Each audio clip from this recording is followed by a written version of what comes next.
This is Barbara Krasnoff, and welcome to the New York Review of Science Fiction readings. I am the host for this month's reading. Backstage, we have Jim Freund, who is at the controls, and Amy Goldschlager, who is minding the comment store. This is December, when we celebrate the end of a hard year. And for the various holidays, we always like to have family. This year, our family is C.S.E. Cooney and Carlos Hernandez, one of the most fantastic couples of fantasy and science fiction. And I'm very, very much looking forward to seeing what they have for us. We'll have readings, we'll have Q&A, and maybe a few surprises. But before I start that, let me just tell you what's coming up. For January, it is the proverbial TBA to be announced. But in February, we will have Charles Yu, and in March, Karen Russell. So that's a great lineup, and I'm looking forward to that.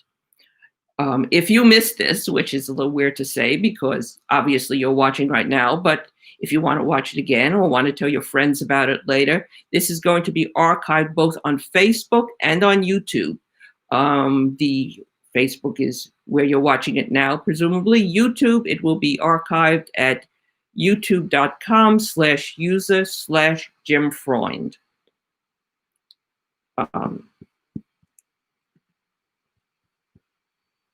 So without further ado,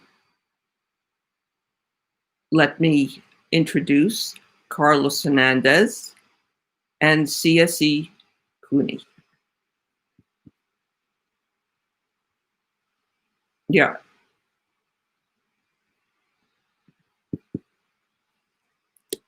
Hi there. Okay. This is how we're reading all night long, too. Just like, hello. This is how we read now. Hello. Hello. All right, here we go. Carlos Hernandez is the winner of the award-winning Sal and Gabby Break the Universe, published in 2019, and its sequel, Sal and Gabby Fix the Universe, which just came out. And yes, show us the books.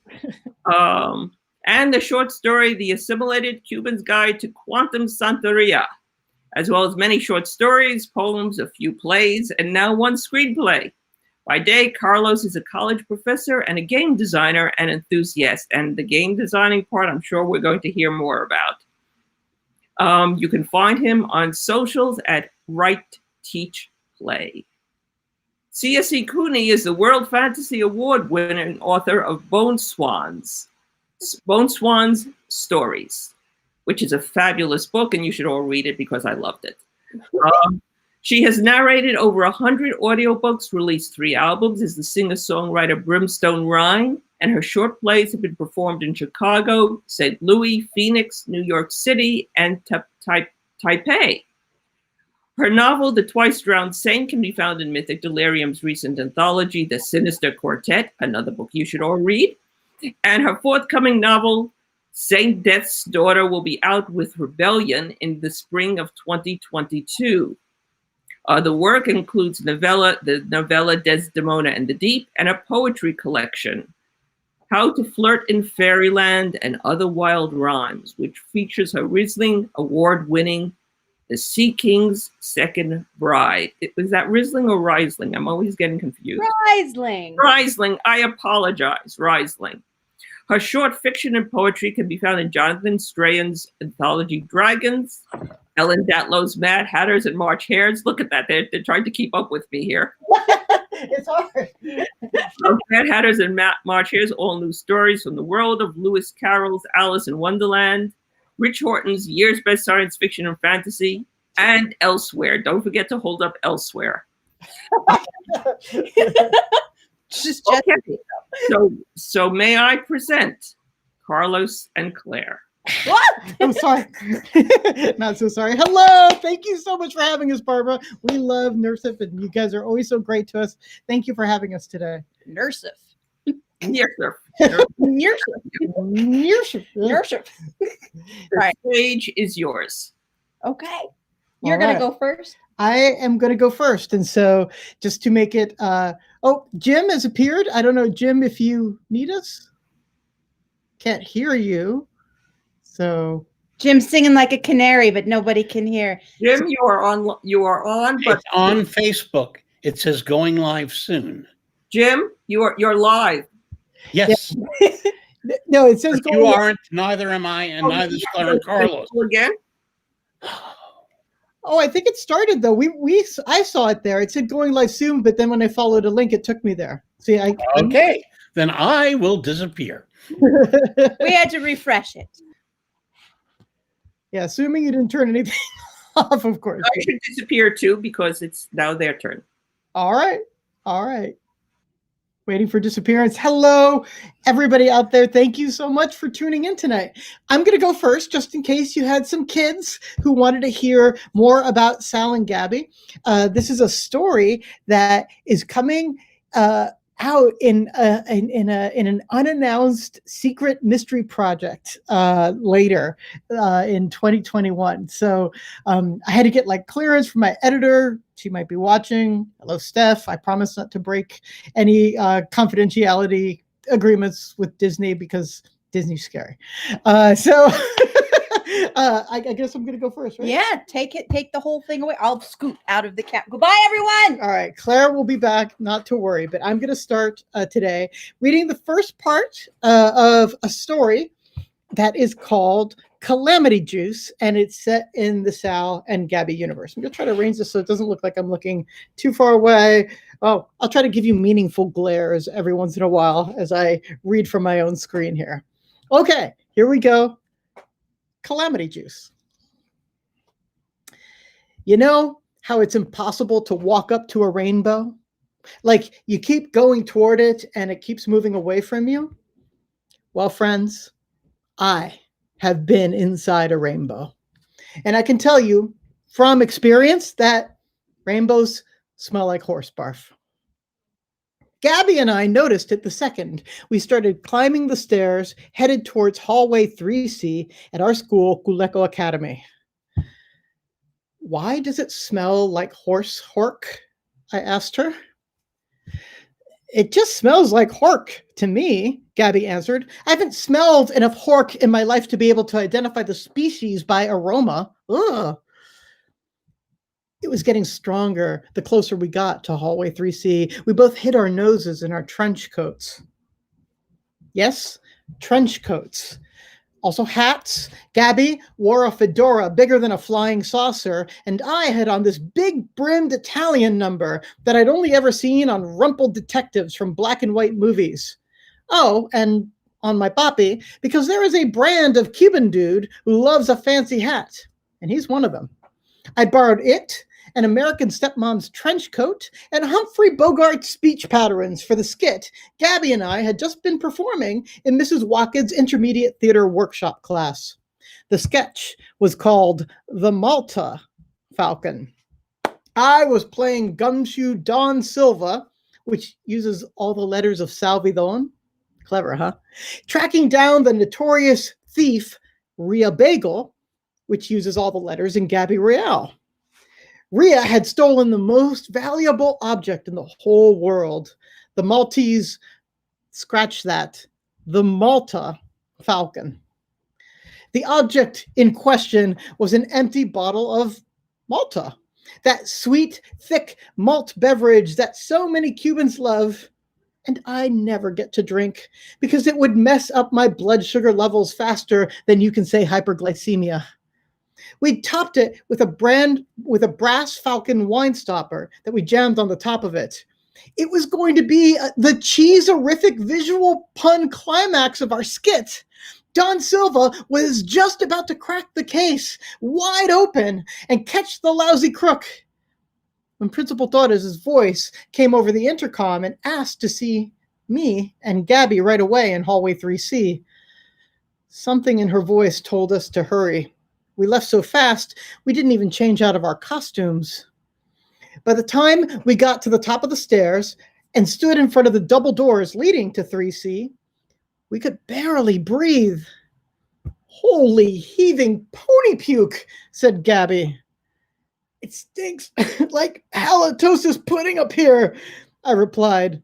From my trench coat, I excuse me, got a little hoarse work there. From my trench coat, I pulled out 2 N95 masks and handed one to Gabby. And then, Humphrey Bogartishly, I added, "Here, dame, cover your mug with this before you take a big sleep." "Thank you," Gabby said. And she took off her fedora. Boom went her hairball and slipped the mask on over her head. "Remind me, Sal, never again to make fun of all the kakaseka you tuck into your drawers every morning." She put a hand on each of the swinging double doors and then looked over her shoulder back at me. "Ready?"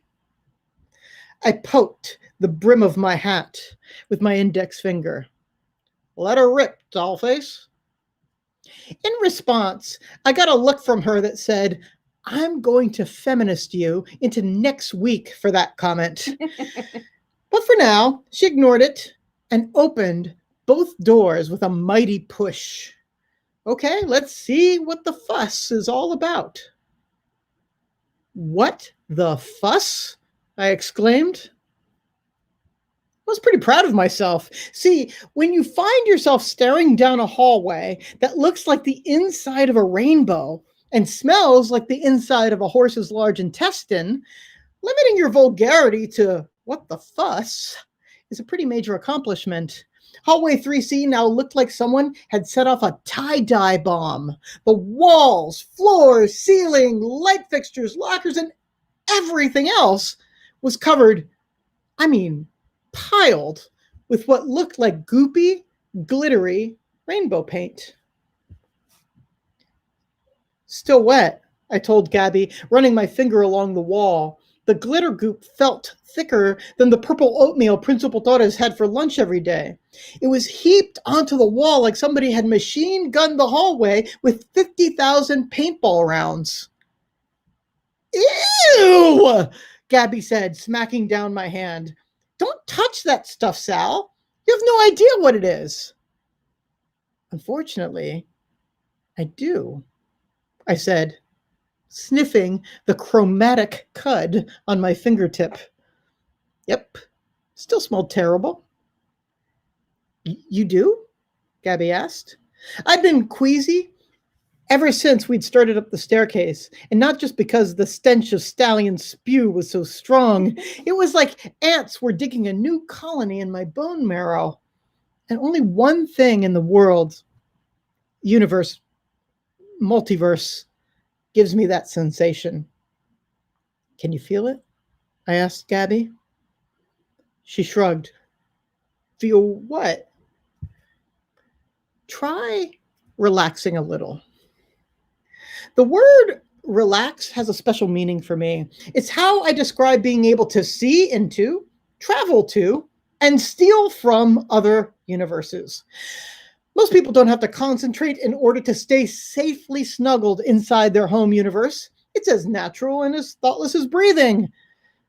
But me, if I kind of let my soul go translucent, picture my mind dissipating like campfire smoke, and imagine my skin being as porous as a prospector's sieve, I can suddenly find myself between realities. There are an infinite number of universes out there, and most people only get to live in one. Not me. Not anymore. Not Gabby either.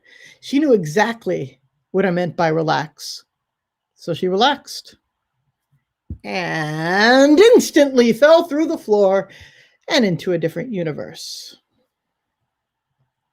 Luckily, we'd been training for just such an emergency. We'd learned from Fix Gabby, a somewhat evil but mostly now reformed Gabby from another universe, that everyone has a unique personal cosmic signature, or PCS, that identifies you as the you who is you and not some other you from some other universe. The yous from different universes all have their own PCSs. So we'd been practicing being able to locate each other anywhere in the multiverse by concentrating on our PCSs. which is what I did then in the middle of the colorful, glitterful, mile of vile bile hallway. I said her name aloud, Gabrielle Real. I remembered her multicolored fingernails, her nutcracker smile, and of course her hairball, which is so massive that if you stare hard, you can literally see it growing. Most importantly, I concentrated on her P.C.S. And I found her. She was in the chicken universe.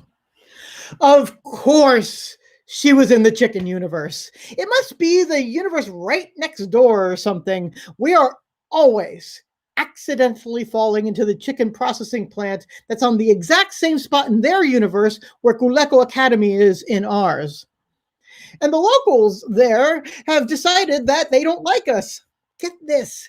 They think we're literal actual devils from HE double hockey sticks who have come to torture them and steal their chickens, which is completely unfair. We have only stolen 2, and we even returned them mostly. Whatever. Gabby and I had been practicing yoinking each other from other universes in case one of us ever needed to be rescued. But this would be the first time that it wouldn't be practice. This time it was for real. I took a breath and held it. I widened my stance, punched a fist into my palm. Oh, I lost my place. And closed my eyes. And then I willed Gabby back to this universe. She popped into existence in exactly the same spot where she had disappeared. Her face was covered by the fedora as if she'd been protecting herself. Also, there were many, many raw chicken limbs in her hairball. She looked like a Christmas tree decorated with poultry part ornaments. Hey, I said to her, you're safe now. She lowered her hat and looked over the brim at me. Oh, good. Thanks, Sal. As your mom would say, phew, baby. You okay? She nodded, taking deep breaths through her mask. They're even more ready for me than usual in the chicken universe. Like armed and ready. They were already holding chicken wings in their hands like boomerangs when I appeared. They commenced firing foul at me right away. I pinched a drumstick out of her hairball. You don't say. For the second time in 3 minutes, Gabby said, ew! She started pulling raw chicken out of her dew and started throwing it on the floor. Don't they know I am a vegetarian? I swear, the next time I'm there, I'm going to... She trailed off when she noticed that the parts disappeared out of our universe the moment they hit the multicolored mess on the floor. I only relaxed a little, she said, slowly catching on, but I fell into the chicken universe like I was riding a water slide. And I added, the second the chicken from the other universe touches the gunk, it disappears. Bet you anything it gets zapped back to where it came from. Which means the realization left Gabby speechless for 0.035 seconds, which is a new world record for anything leaving Gabby speechless. Which means this sludge is full of calamatrons. Yeah, I said, staring down the hallway. It's like 100% pure calamity juice. Gabby made a face. Juice smoosh, this stuff smells like a fake vomit factory decided not to fake it anymore. Who or what could have done this? And you know, I kind of had a hunch, but Bobby's always saying that scientists don't jump to conclusions. They let the evidence speak. I needed more evidence. Let's find Principal Torres, I said to Gabby. Maybe she can help us get to the bottom of this. Where do you think she is? My guess, she answered, is behind that. Gabby was pointing to the far end of the hallway where my locker was, but I couldn't see it right now since the area was blocked by a zigzag of blue dividers. They call that cordoning off an area. in all the detective stories I've been reading lately. On cue, a loud but faraway voice proclaimed from behind the dividers, "I understand everything now. The universe, it's so vast and so beautiful." The voice wasn't Principal Torres's. It was Yasmani's. Gabby and I looked at each other, and then we ran to him.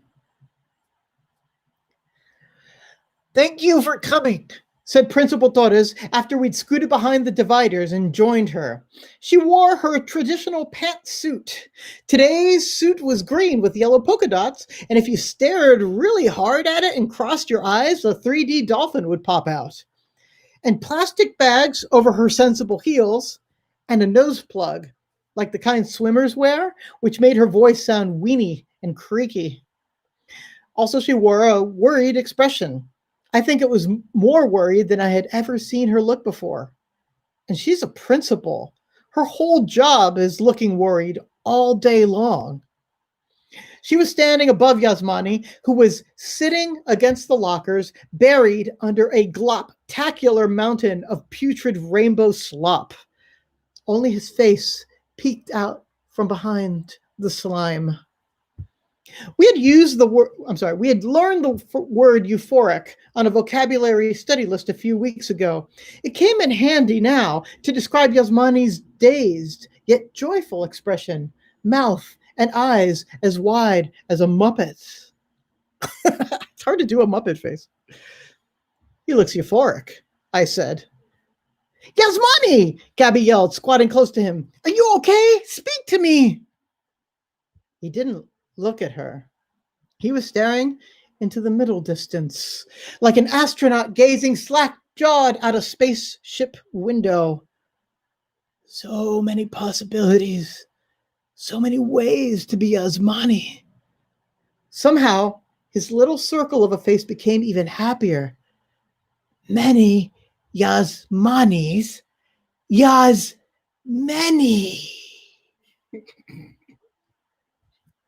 "Do you have any idea what happened to him?" Principal Torres asked. "And the hallway, for that matter?" We'd let Principal Torres in on our multiverse traveling secret last fall, which is why she called us here. Clearly, this mess had something to do with our gift. She didn't look like she was blaming us for the mess, but her eyes told me she hadn't exactly found us not guilty either. So I took a breath before answering. But Gabby, whose superpower is speaking first, spoke first. "We don't know where it came from, Principal Torres, and we don't know why it reeks so bad. But what we do know is that the stuff covering the hallway is concentrated calamitron juice." Gabby and Principal Torres looked at me to see if I agreed. I did. "I think it's letting Yasmani visit parallel universes like Gabby and I do. He's seeing how other Yasmanis are living their best lives." "It seems like he likes what he's seeing," said Principal Torres, "but I would rather get him and this hallway cleaned up ASAP. Is that something you two can help with?" Gabby and I nodded at the same time, and I said, "We can get this skunk back to where it came from." The two of us faced each other, took a horse stance, exhaled, and imagined we were pushing extra gravity into the center of the earth with our palms. We didn't need to do any of that, of course. All we had to do was relax. But it is way more fun to break and or fix the universe when you're doing Dragon Ball Z poses. So we'd worked up a whole kata of punches and kicks and hayas that we like to go through before we just relaxed a little and actually made things happen. "The multiverse is ours to break or fix," yelled Gabby. "The multiverse is ours to boldly go," yelled I. "If anyone or thing gets in our way, vamos a formar el titingo." I got that last bit from Boppy. It's a little hard to translate into English, but roughly it means, "We're going to cause a tremendous ruckus, a veritable debacle of epic proportions." Yes. Only like way cooler. Anyway, then we relaxed. And a second later, Not a drop of the rainbow crud remained on the floor or wall or ceilings. Only a few drops remained on our shoes and my finger. The hallway still stunk, though. I had a feeling it was going to take one of Mr. Milagros' custodial miracles to get the reek out of hallway 3C. Gabby and I both stooped over to help Yasmani up. No easy feat, since Gabby and I, together, weigh about as much as his big toe. But we managed to squirm under his armpits and hoist him vertical. As his eyesight drifted back from whatever universe he'd been looking at, he slowly came out of his stupor. Gabby, he said. Then, like so fast, he heard himself a little. He turned to me. Sal. Then, way too fast again, he looked straight ahead. Principal Torres. The best principal in Florida pressed the back of her hand against his forehead, the same way Mommy used to take my temperature. How are you feeling, Yasmani? He shook the gerbils out of his head. Okay, I think. Where's the horse? Horse? Principal Torres looked at Gabby and me. Yeah, said Yasmani, brushing us off him like Socrates scratching fleas. He looked left and right, then back at us. There was a horse right here. It barfed on Gladys. It barfed. On Gladys? Asked Gabby. Yeah, said Yasmani, but then he corrected himself. Well, on one Gladys. The other Gladys was riding the horse. There were two Gladyses? I asked in the same tone. I say, uh-oh. Yasmani still couldn't believe that there wasn't a horse in the hallway. It was right here. You ain't seen it? No, Gabby said. She pulled her tablet out of her trench coat and opened a note-taking app. Did you see where it went? No, what happened was the horse barfed on Gladys and she yeeted through the floor. And the other Gladys was on the horse, but she couldn't control it. It was trying to buck her off and she was all crazy-eyed and yelling, whoa, whoa, and hugging its neck like it was her daddy. Gabby nodded detectively. Very interesting. So, what did you do? Well, I got scared for her. Then I was going to kill her. So I ran up and tried to pull her down. That was brave of you, said Principal Torres, even with her nose pinched. She sounded sincere. Yasmani lit up at the compliment, but just as quickly he lit down. But before I could grab her, it barfed on me. Let me get this. Oh, I'm sorry. Let me get this straight, said Principal Torres. So, okay, two Gladyses, one gets vomited on by an out-of-control rainbow zebra and then falls to the floor just like Gabby did a minute ago. The other Gladys was riding said out-of-control rainbow zebra down the middle of the hallway. When Yasmani tried to help her, it barfed him too. Do any of you know anything that could help us recover our missing Gladys? There must have been something about my face. Or maybe it was the way I did a full body shudder. Or maybe it was the way I said, crap and cucumber sandwiches. But everybody turned to me. Sal? Prompted Principal Torres. Spill it, Bubba, added Gabby. And no caca-seca allowed. This is a caca-seca free zone. Thou shalt not caca-seca in my presence. I think he gets it, said now the weirdly now mature and serene Yasmani. What? Said Gabby. Did you meet Sal yesterday or something? His two middle names are Caca and Seca. No offense, Sal. None taken, you jar of farts, I replied. Look, I swear I will explain everything, but we need to move fast to save Gladys. And there's only one person who can help us. Who? Asked Principal Torres. Vorahine, the smartest toilet in the world. Thank you, everybody. That is just a small bit of a much longer and involved story with well, talking toilets and multiverse traveling horses. And it's really quite fabulous. So I can't wait for you to hear the rest because I was already lucky enough to do it. I think that it will amuse you to go to the Facebook thread. They were admiring your prank on the bookshelf behind Oh, us. yes! Apparently, Carlos has a very, very bizarre sense of humor. And sometimes I'm like, are you sure? And he's like, yeah. Bizarre. That's like comedy gold. Everybody's always looking at people's bookshelves now. Have an encyclopedia of unusual sex practices. Uncle Carlos is here for you. Well, and now for something completely different. Okay, yeah, let me zoom out here. Carlos, Amy Goldschlager loves you. She just had to say that. She's here for you, and the Encyclopedia of Unusual Sex Practices is like 100%. And so am I, really. So, Carlos. Yes, what can I do? I find this slightly distracting, even like looking at myself here.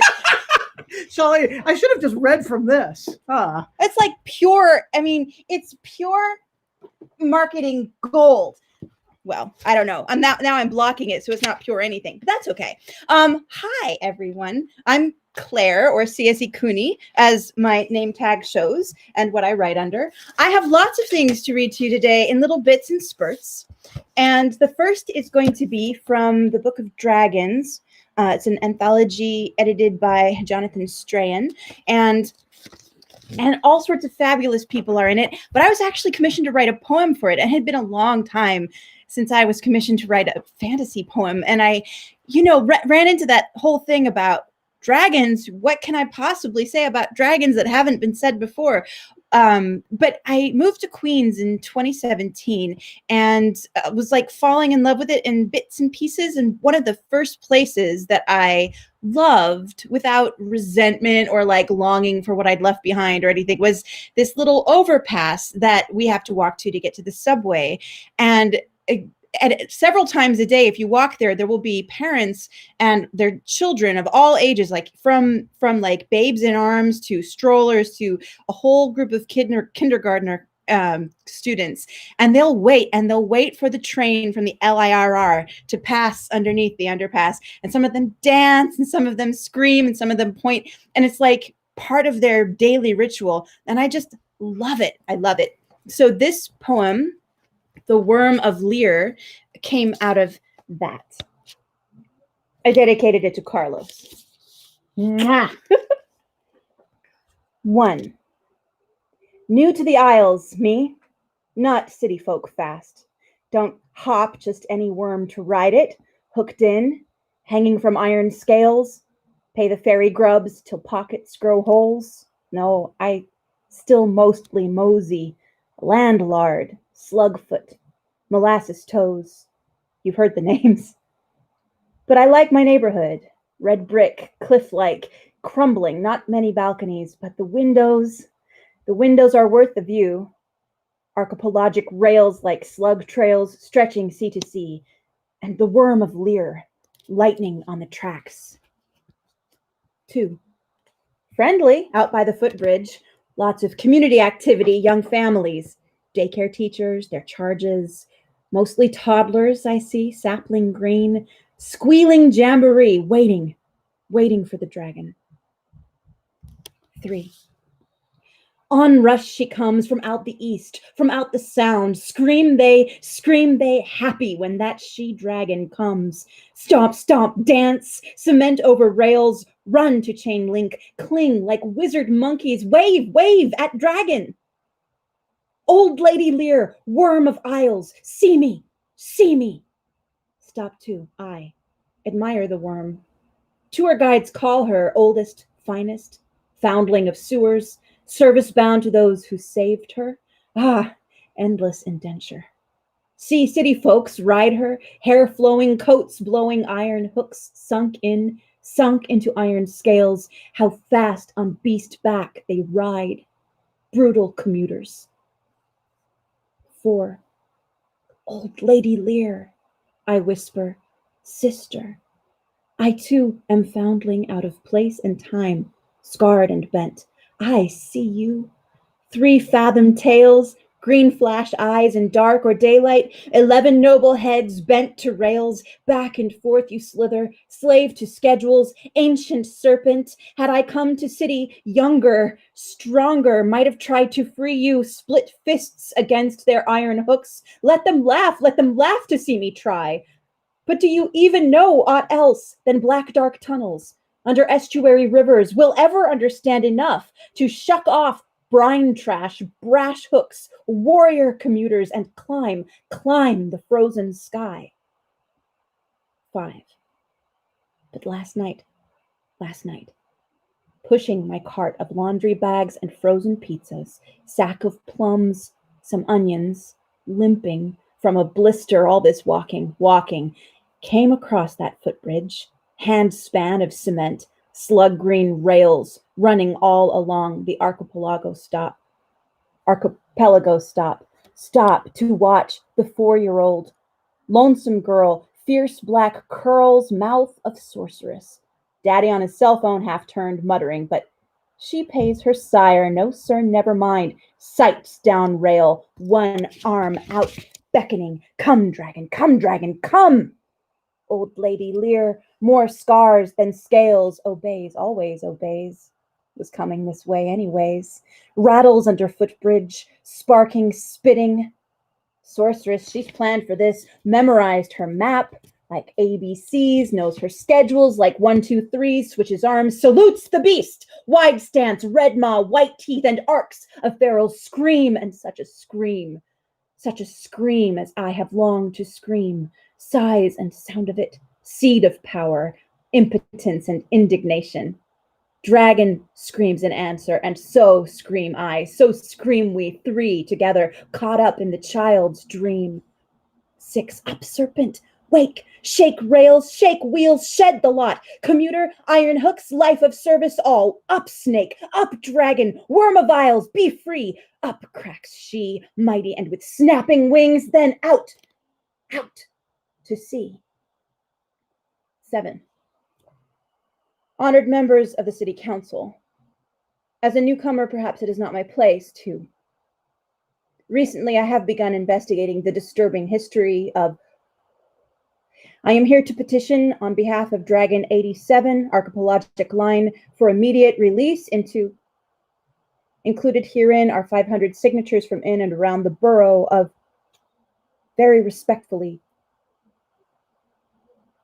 Thank you. Oh, it's so good. I just love that poem Mm. so much. You're so good. Thank you. So I got a good poem, everybody. that's one thing. I'm going to read you a little excerpt from. There's an anthology called Where the Veil is Thin, and it was edited by Cerise Rennie Murphy and Alana Jolie Abbott, and published by Outland Entertainment. So it's just a couple pages. I'll just read the first section of it. It's a ghost story, sort of. It's really a fairy story because that was what I was commissioned to write. But it's also a ghost story because the marchlands between death and fairy are very, very fluid. Or perhaps up. It was, I freely admit it, stupid to take the swan boat out for a. Let me try that again. It was, I freely admit it, stupid to take the swan boat out for a spin. What had appealed to me more about it? The joke, the romance? All right, now, I know. The swan boat made me laugh out loud, and I hadn't laughed for days. Boyfriend issues. Well, ex-boyfriend. I was following my map that late September afternoon through the Preservation Trust town forest. My map was, in fact, a picture of the map posted in the parking lot that I'd snapped with my iPhone, so it took some squinting. Several hiking trails snaked through the woods for the delectation of the pleasure walker. The colored lines on the map corresponded to colored dabs on the trees. There was the short green loop, the longer red loop, the yellow trail, which led to some picnic grounds, and the blue trail, which wandered right down to the bottom of the woods, to the river, which was where I found the swan boat. That scabrous, black-eyed thing flat out delighted me. Too much Hans Christian Andersen as a child, I don't know.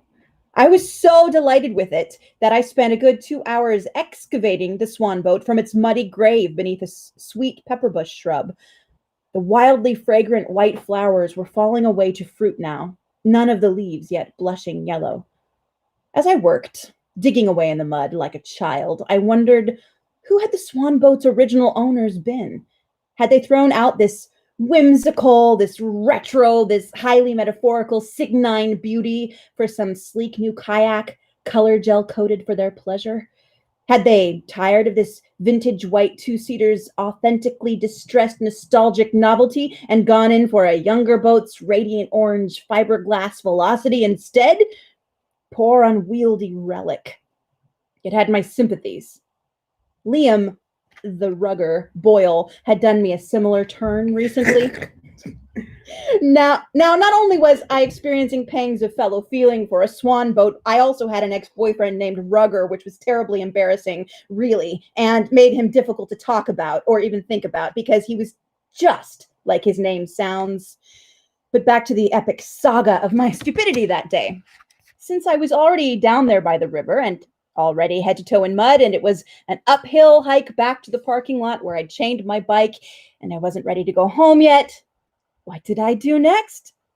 Well, having now entirely excavated the swan boat, what was there left to do but grab it by its grimy neck and drag it down the embankment for a test run?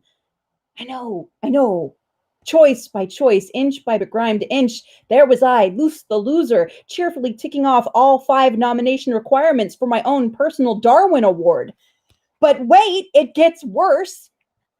Even pocked with white petals and riddled with dead and otherwise bugs, the swan boat seemed a sturdy enough article. My final theory on its origins was that it had hailed from the Enchanted Forest, an abandoned theme park just a few miles down the road in Hope Valley.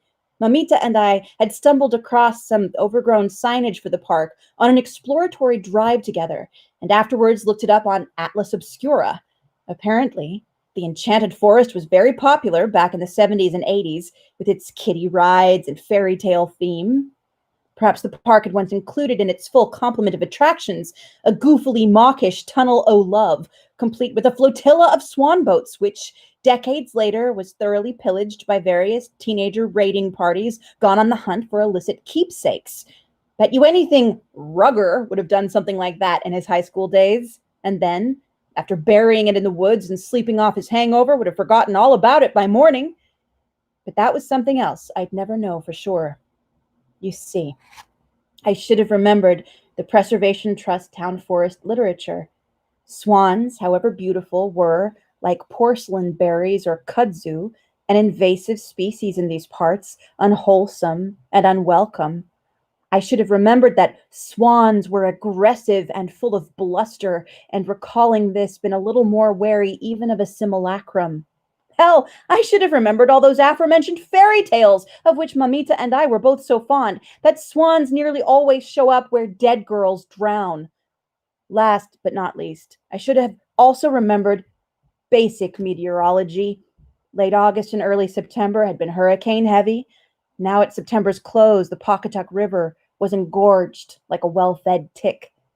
When the swan boat capsized, so did I. It wasn't long before all of this and my life flashed before my eyes. So that's from Or Perhaps Up, From Where the Veil is Thin. And thank you, darling. The only audience I know for sure is there. And I feel bad. I didn't actually applaud him. Well, you were great. I'll do a little dance for you later. Ooh. With my book. We'll have to break out the encyclopedia. Good morning. So this is the best, wonderfulest thing in the whole world. And that's because it is something I'm in. And also that my friend Mike Allen published, and he's in it too. And also my friend Jessica is in it. And my friend Amanda is in it. So there's only 4 of us. And there's 4 long fiction pieces in it.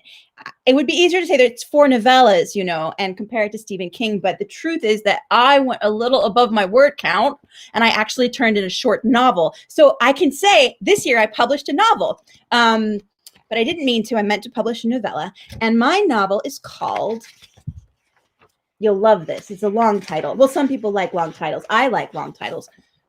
The Twice Drowned Saint. But wait, there's more. being a tale of fabulous Galethel, the invisible wonders who rule there, and the apostates who try to escape its walls.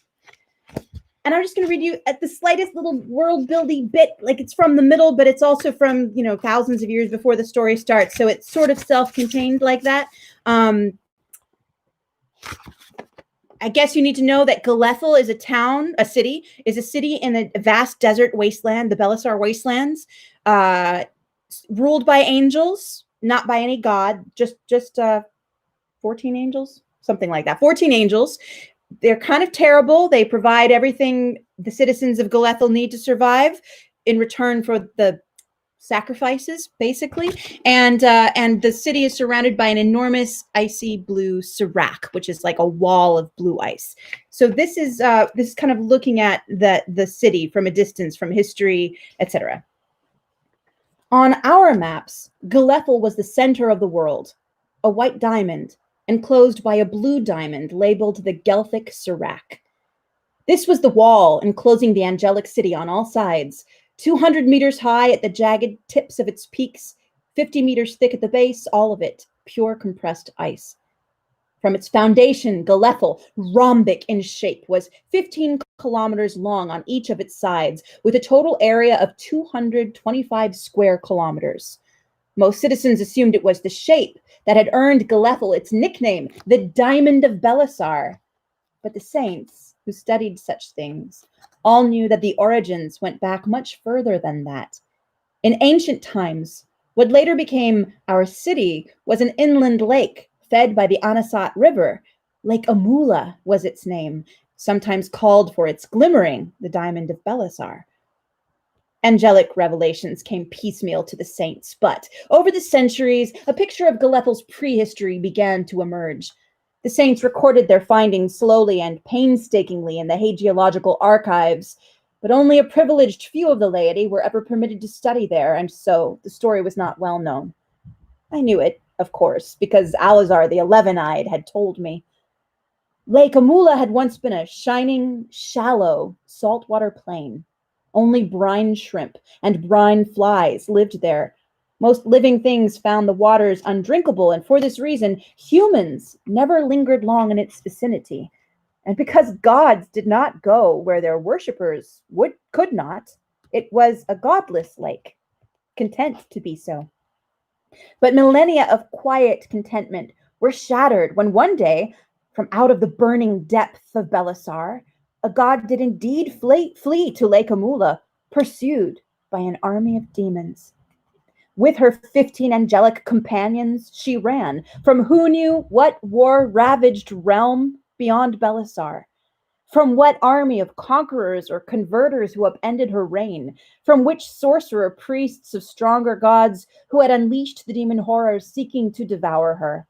Harried through the wastes, the god bolted at all speed until she came to the edge of that deathly, glittering basin, Lake Amula. And springing from the salt rock shores, the god dove into the very heart of the shallows. She made such a splash that the lake waters flew up in all directions like a startled flock of birds, like a rainstorm in reverse. Then, from the epicenter of her own quake, the god reached out in all directions and wrenched the waters rising all around her, billions of tons of brine, a vasty saline ring of waves, into the shape of her desire, a rhombus, which is to say a diamond. A diamond, after all, could pierce in 4 directions at once, whichever way her foes came at her. Within the 4 walls of her diamond, she and her 15 angels would be safe. And so, in this shape, the god froze the waves of Lake Amula, enormous fortifications of compacted ice. These she set as palisades of protection for herself and her angels. As long as her precious ones remained within the prescribed boundaries, her unmeltable and evaporable, impenetrable ice walls, smooth as volcanic glass, hard as adamant, then the god promised the walls would protect them. Nothing that crawled, flew, limped, or slithered out of the desert could harm them, not even demons, not even other gods. With the very last of her strength, she pulled a palace out of the drying salt pan that had been the floor of Lake Amula. Salt the philosophers say, is a substance especially dear to the gods, being as it was anathema to demons. The gods' new palace was dazzlingly white, a kilometer-long corridor crowned in colossal domes, its walls and halls of compressed halite, its honeycombed chambers shaped like shells of all different varieties, and all its doorways arches. But now the god had spent herself, spilling out almost unto self-emptying. She was everywhere in the pristine ice of the Serac, and she was at its salt white center too, and being everywhere was also diminished. More tired than any god had ever been tired, she beseeched her angels to make a home of her palace. It was theirs now, she said, to guard and be guarded by while she rested. So declaring, she stretched out on an altar of sparkling rock salt, not white like the rest of the palace, but glowing like the gigantic doors of the main corridor, pink and damp as the flesh of the inner lip. And finally on this crystal bed she slept. And while she slept, in tender form, the angels descended upon her and devoured her. Thus perished the god Galethel, and thus was born Galethel, the angelic city. Angels, I told Alazar when I was 8, and freshly appalled to discover I was his saint, have always been assholes. You have no idea, said Alazar. Thank you. Those are my selections. Come back into the frame. I'm not done clapping. I'll move when I'm ready. It's so great. That story is so great. There is so much density of invention in C.S.E. Cooney's writing. I don't know if you know this, but she seduced me with her writing. She read to me the entire Bone Swans over Skype when we were in a long distance relationship, and I swan. Oh, I shouldn't swan because swans are evil and shit. Swans are good. They're, I mean, like, swans are complicated. Swans are complicated. And Bone Swans of Amundale, the title story of Bone Swans, Carlos at that time was reminding me of one of the characters, Nicholas. And I was reminding me of one of the characters, Maurice, who's a rat. Nicholas is like a sweet, broken musician. And Maurice is sort of like a trickster rat with a dirty mouth, and that was sort of us at the beginning, but we've maybe switched places now. We're complicated. Yeah, great job though. I think that it's time for questions. Does Barbara come back on? Yeah, Barbara comes back on. Schmoopy. Sorry, Amy Goldschleier keeps calling us Schmoop. Barbara comes back on.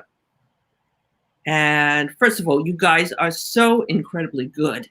I mean, it's fantastic, and your audience was going absolutely insane. I will tell you that. Thank you, audience. Thank you, audience. We love you and we miss you.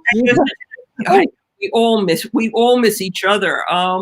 What is it like being such a creative couple? I mean, do you inspire each other? How does it work with you guys? So first I want to say, I was hoping you would stand up so people could see your beautiful dress. People have been admiring your dress, and so they just want to see, I want them to see the full. Well, I don't know how that, here. So it's like, oh, wow. I'll stand up. And I will sing, isn't she lovely? It's like, I don't know why I dress up, so that you can see me from the neck up, but I do it anyway, because it is an excuse to get dressed in the morning. Which I did. I got dressed in the morning so that I could wear this dress all day so I could be pretty for you. To answer the question, though, I will speak for myself and say I am constantly inspired by Claire. I mean, it's just, you heard what she wrote. Like how, she leaves me gobsmacked every day with some new invention of language that just I never ever would have even conceived of without her. So I'm constantly inspired by this one. It is hilarious. You know how he said that it was hard to make a Muppet face? He was lying, because we are constantly making Muppet faces. Our mornings are very surreal, and I just feel like we have a language that gets weirder every day physically. We had now a roommate who's been my best friend since high school. And between the three of us, somebody was like, I think you've been locked up together for too long. But I don't feel that way necessarily. I feel like the language is getting richer, and she's a dancer too. So our physical vocabulary is changing, as well as our the noises we make, like Carlos makes these little panda noises when he gets tired, like that. You know, I never made little squeaky noises. Like, I was not a cute person. Well, I didn't consider myself a cute person. Let's have no arguments from my friends. But like, you know, sometimes I make those noises now just to be adorable, but it's not natural to me. You know, I'm naturally like, I'll call him Hernandez and pretend he's on my football team. So anyway, also he's a genius. He's got a brain like lightning. And when I started meeting his friends, I was, you know how you kind of like judge a person by their friends? He like only knows geniuses, and they're all kind. They're like kind, constantly creative, you know, game designers who also knit, who also dance, you know, like they're all these like Renaissance people. And it's really extraordinary. It's like extraordinary to have kind of interweaved our libraries together and interweaved our friends group and just sort of see the kind of explosive fireworksical community we've made. It's beautiful. It is beautiful. And I want to say hello to all of Claire's friends who are now my friends on the chat. There are a bunch of them. And I mean, likewise, just so many wonderful people have been introduced to me thanks to Claire. So that really is like one of the greatest things, that merger. I also want to say, just like in terms of like the weirdness of like I think a lot of couples have their own like little private mythologies. And so, you know, they have their own little way of talking about things. They have their own backstories, jokes that they only get. Like, that's the normal part. But we narratorize them all. We are always thinking, well, how is this going to turn into like the epic 4-part series that we always imagine, that we're always writing about everything? And we're always mourning that we're not also visual artists, because we would make the funniest, weirdest cartoons. So also the mythologies that we sort of like start enacting, or like that would be a good character, and then we start talking like them, but sometimes they grow and grow, and over the last 5 years they become like a game that we've designed, you know, and a backstory that will maybe have novel bits and short stories attached, and certainly poetry and songs, and like, so they actually make it into the text, which you know, like, you can really mine the surreality of our breakfasts for something that may eventually pay off in 10 years. Yeah. And I just want to say that, you know, when I was growing up, I spent a good like 12 years with my brothers and sisters developing a mythology around panda bears and teddy bears that we had received for one Christmas when I think I was like 6 or 7. And then like 10, 12 years later, we're still telling stories about these pandas. So this is old hat to me. Like, this is my jam. This is how I work, you know? Old hat to me. The other day, Carlos asked, like, he was sweeping something up and he had to answer the phone or something. He's like, will you finish sweeping? I'm like, you've just given me back a piece of my childhood. I'll sweep so long as I can sing Castle on a Cloud from Les Miserables. I mean, like the language of our childhood goes back far back, and we're kind of constantly, we didn't know each other then. So at least those stories are still fresh in some ways. But Amy Goldschlager says, Fran says, yeah, I'll read it for you. Okay, Fran Wild is saying, Claire, I imagine you as the post-apocalyptic Queen Titania, as a fashion designer who makes even doing chores glamorous. What gown would you pair with what chore?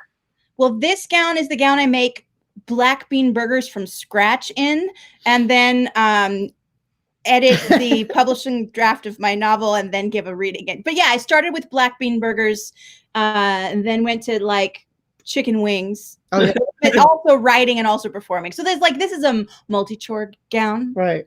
Oh, absolutely. Claire wears a gown every day, like everywhere. It's great. I love it so much. One of the things I just love about Claire is that gowns are for every day. And so like every day is magical. It's great. It's really a fulfillment of my 6-year-old childhood self, really. And when I was doing more recording, I had to change my whole wardrobe, because you can really only record in soft clothes, like pajama clothes. So like there's this whole sort of Sylvan, like cotton not like cotton, stretchy cotton elf thing that one can do, but it does look sporty. It looks sportier. I can't really wear wrestly things, but I can wear wrestly things while making black bean burgers, so long as I wear like an apron over it or something. But yeah, I figure like my gown is stuffed, my closet is stuffed with gowns, and I'd been waiting. I kept waiting for like fancy occasions to wear them at, like waiting for conventions or things. Well, this year it's just like, well, every day I get to go to the post office today. What ball gown matches that?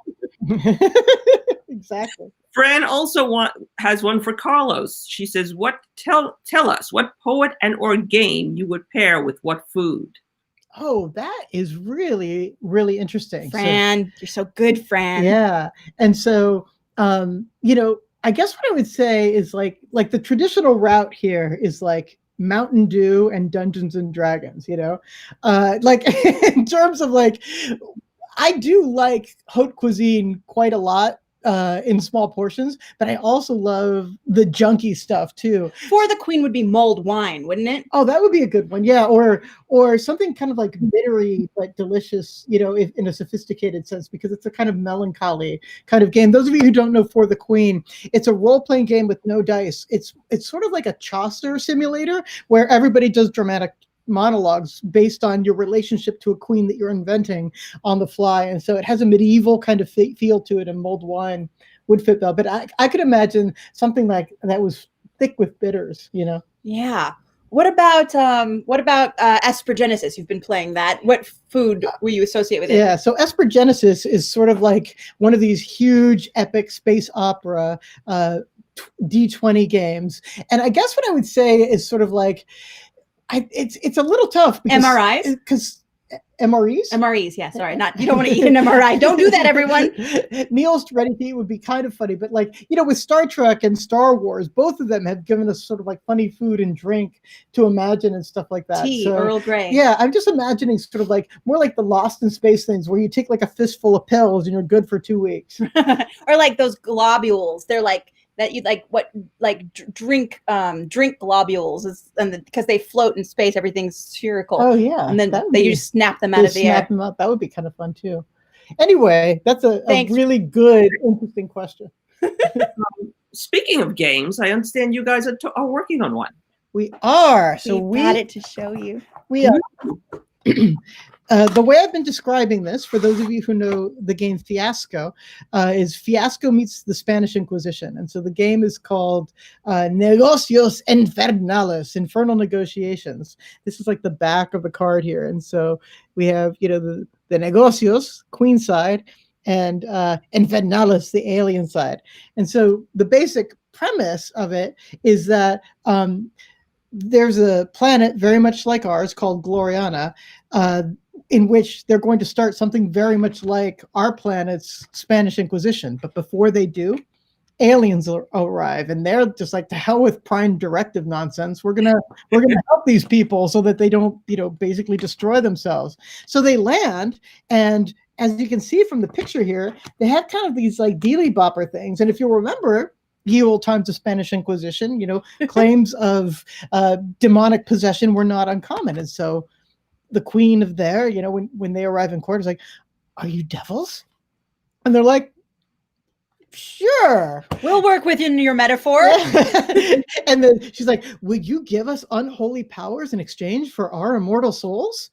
And they're like, yeah, that'll work.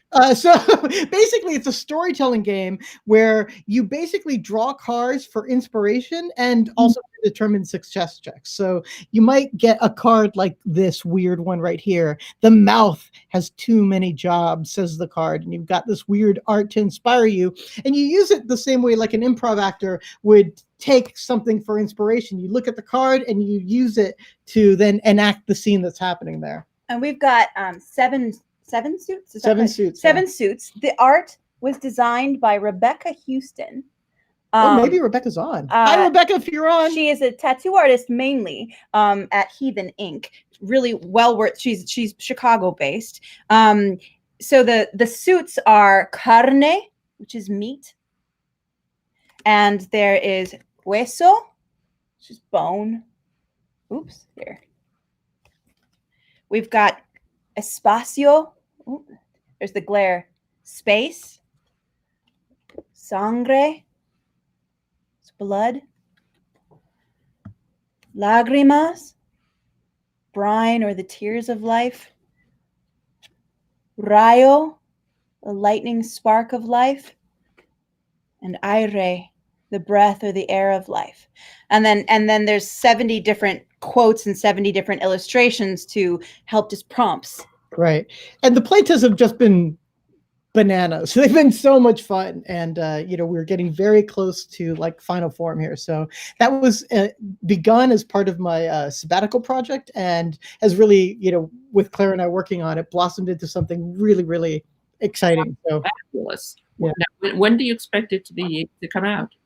Well, I don't know exactly, just because playtesting always reveals things, but I would love to see it sort of like fourth quarter 2021 or early 2022. Cool. Okay, we have some questions from the audience here. Tina Jens asks, Claire, will another poetry collection be forthcoming? I think it would be lovely. I haven't written as much lately, but it would be great to either challenge myself to write a specific themed poetry collection, or like Carlos and I have been writing poetry off the prompts. We'll just draw one, so that might be interesting, or to think like in something different from the last one.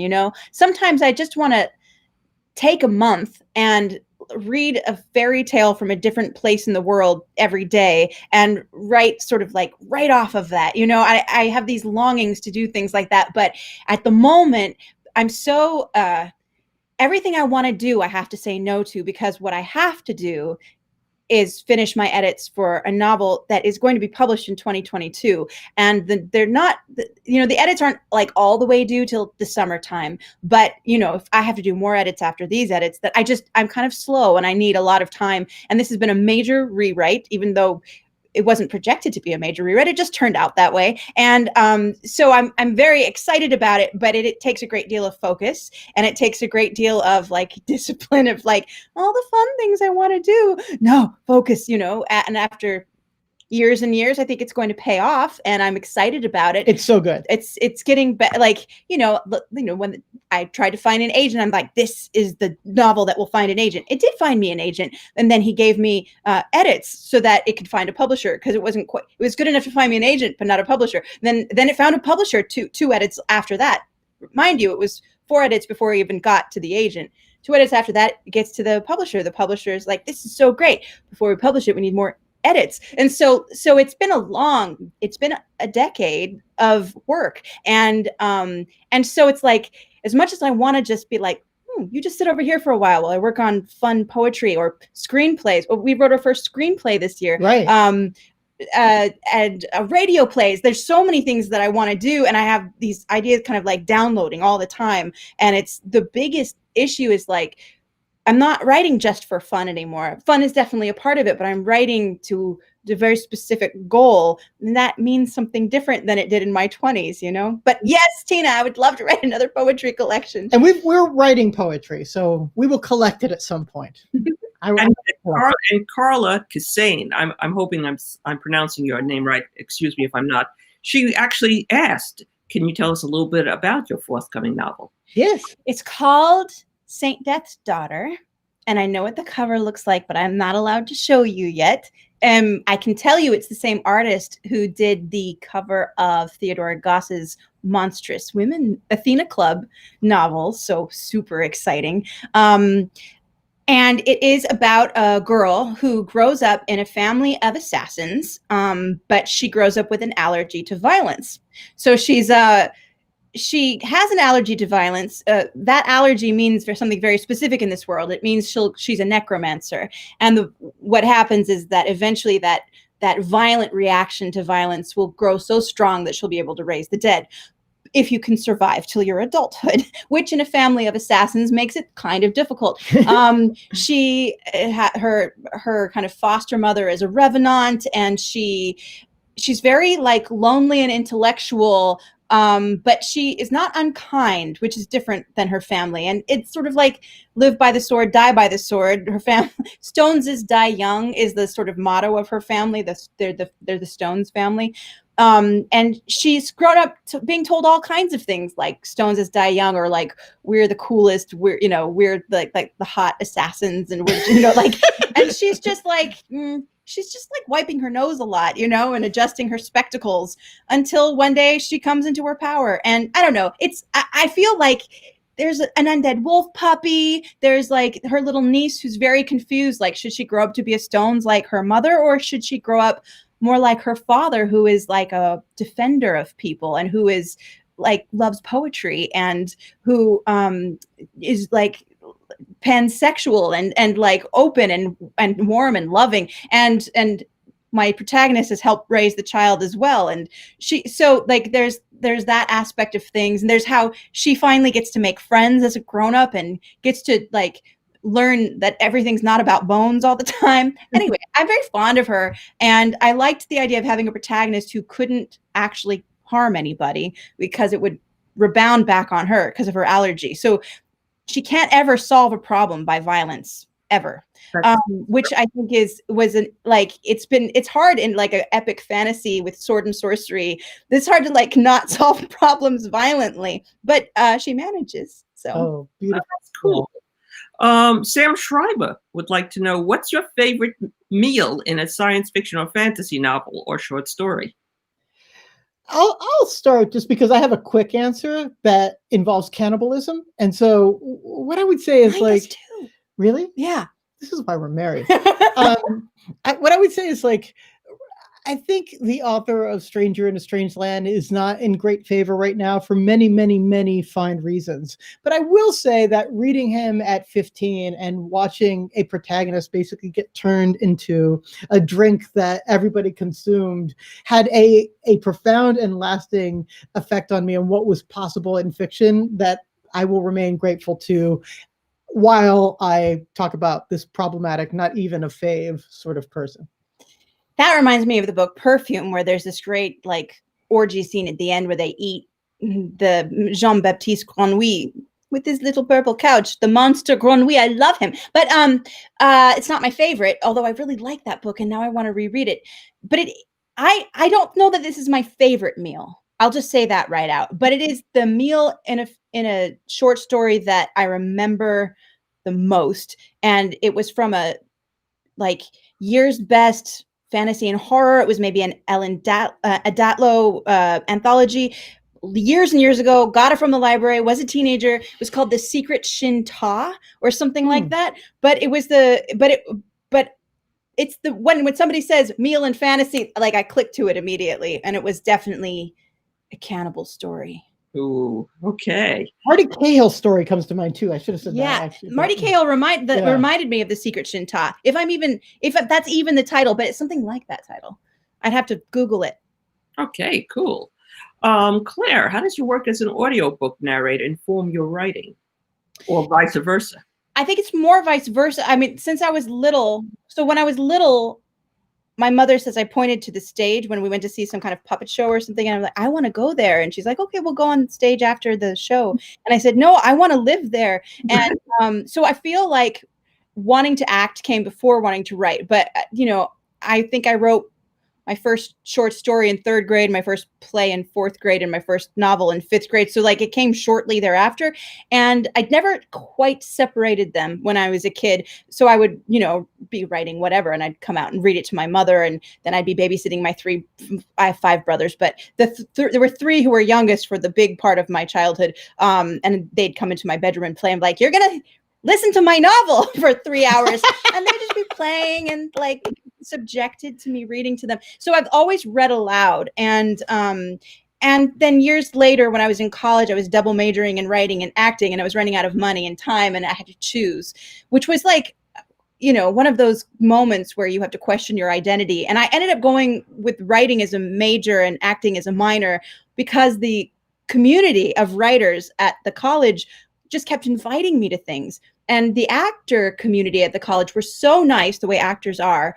They would also like forget your name. You'd like work with them in a really intense, you'd be like best friends situation in a theater. And then like the next week they'd be like, hi, and look at you vaguely, So I felt drawn to the community of writers who just were always really happy to see you, and then when I was like working 3 jobs to pay off my college debt, I never got to be in any shows because I was always working. But the only time I got to perform was when I got to read what I was writing, like at open mic nights and things. Fast forward until my mid-30s, and almost all of my acting experience until my 30s, where I finally got to be in some plays, do some Shakespeare, etc. all of it was reading fiction, and so that when I had could show my resume to Tantor Audio, it had built up in a way that I hadn't quite realized was that I'd done partly consciously, but not all the way. So that's, but I feel like reading something out loud, I can tell in the air if it's not singing, if it's like heavy or clunky. And it's one of my best ways to edit, or especially, yeah, I would say. And as a playwright, when you hear the actors read it, it's even better because they'll just leave out things they can't say easily. It just drops. And then I'm like, oh, I think that should cut it, not always, but like with really good actors, if they fumble it, then there's something wrong with the line. At least I do. Yeah, because really good actors can make really bad things sound really good. What are you guys reading for comfort this year? Oh, well, we are. Should I go get it? No, we can just tell them. Oh, okay. We're reading The Constant Rabbit aloud right now to one another. This is one of the privileges of living with a fabulous audiobook narrator. She's been reading to us from Jasper Ford's book, and it is A1. And for those of you who might not be thinking about Jasper Ford in an SFF kind of way, 1000%. Like super like fantasy. There is satirical fantasy like Terry Pratchett, I would say. Yeah, and it is great. It is really, really fun. SFF writing, no matter what he says about his own damn writing. Yeah, he's impatient with genre boundaries, I would say. Yeah. He'd rather everything just be labeled fiction or nonfiction, and everybody just dives in as they wish. But that's an old argument. We don't really have to get into it. We loved last year. Our favorite thing was Early Riser. Yeah, Early Riser was great, which too. is also his. So when Constant Rabbit came out, we grabbed it. And I have to say, Constant Rabbit's a lot like sharper and furious and darker. Early Riser, I still have this like the novum of that is, what if humans were hibernating animals, and always had been. So it's like one thing is different, everything else is familiar. One thing is different, but it affects the history of that world, that alternate world, all the way back to the first humans in time. And so it affects all of that vocabulary and all of the way the world turns and all of the mythology. So things are oddly familiar. Things are almost the same, except it's that one weird turn. It's beautiful. So I would recommend Early Riser. We're also reading Don Quixote aloud to each other. Absolutely. It's very funny and very violent. It's like Looney Tunes. Yeah, it's like, because it's translated from Spanish and full of the hyperboles of Spanish, it really sounds like nobody could survive everything that's happening to Don Quixote and Sancho. But really, I can hear the Spanish behind it of how somebody would express something like, oh yeah, they say, he took a drubbing of his life, but that's really just like, an everyday drumming. Anyway, it's hilariously fun. Yeah. So I was wondering, to be reading Don Quixote in English when it was written in Spanish. It must be a very interesting experience. We have a really good translation. It's a really good, fine translation. Grossman? I'll look it up really quick. Edith. Translation of Don Quixote. I'm just going to make sure that it's the right. Yeah, check. Yeah, that's Edith Grossman. Yeah, she's so good. And she's written books on translation. And anyway, she's very funny, and she does all the footnotes. Right. I pulled up the Spanish Don Quixote just to kind of compare it a couple of times, and really, it is fine translation work. So I recommend the Edith Grossman translation. Thank you so much. I read it many years ago when I was a teenager, and it was an awful translation. So I'm looking forward to this. One more question. I understand that you guys are going to be in a new e-zine that's in Kickstarter right now called Mermaids Monthly. Oh, yes, we are. Yes, we are. This is Meg Frank and Julia Rios. Some of our favorite people. Yeah, who are just, they were like, hey, let's do something beautiful for 2021 because stupid 2020. Full stop. And what did they like?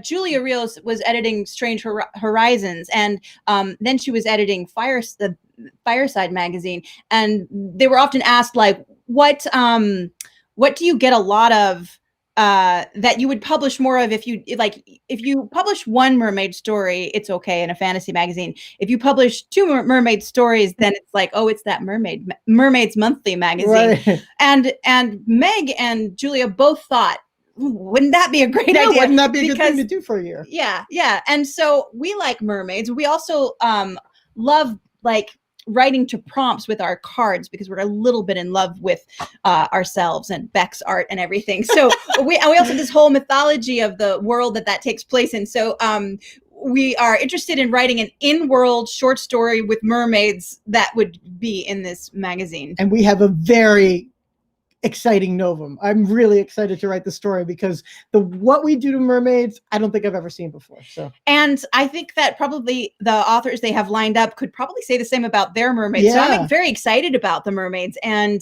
it's Kickstarter. It's Mermaids Monthly, and it is just going to be really adorable with great artwork and very careful, loving, curating editors. And they're really close to funding. They have 500 backers now.